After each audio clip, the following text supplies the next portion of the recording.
এই শহরের গল্পগুলো কিন্তু এক এক সময় এক এক রকম।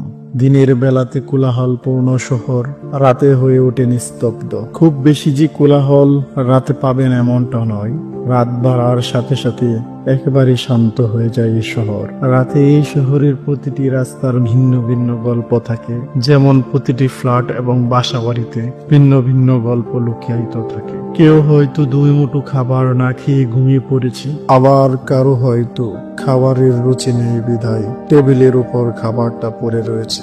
কারো হয়তো বিশাল অট্টালিকা পড়ে আছে, ঘুমানোর লোক নেই। আবার স্টেশনে কেউ হয়তো মাথার নিচে ইট দিয়ে রাত্রি পার করে দিচ্ছে। এই হচ্ছে রাতের শহরের গল্প।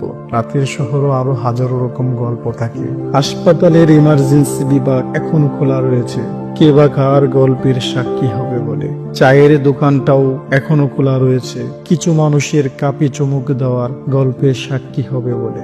সবাই ঘুমিয়ে পড়ে, যারা নিরাপত্তার দায়িত্বে তাদের চোখ যেন নীরবে কথা বলে। দূরে রিক্সাওয়ালা মামাটাও বসে রয়েছে, সারাদিনের ক্লান্তিকর দেহটা নিয়ে একটু বাড়তি ইনকামের আশায়। রাতের শহর যে শুধু প্রশান্তির এমনটাও নয়, অপরাধীর চোখ জেগে আছে কাউকে না কাউকে করুণ গল্পের সাক্ষী করার জন্য। যাই হোক, রাতের শহর আমার কাছে এক ভিন্ন রকম অনুভূতি। ল্যাম্পপোস্টের আলো রোশনি, শিশিরে ভিজা পাতা, আমার শহরের গল্পগুলো সব থেকে সেরা।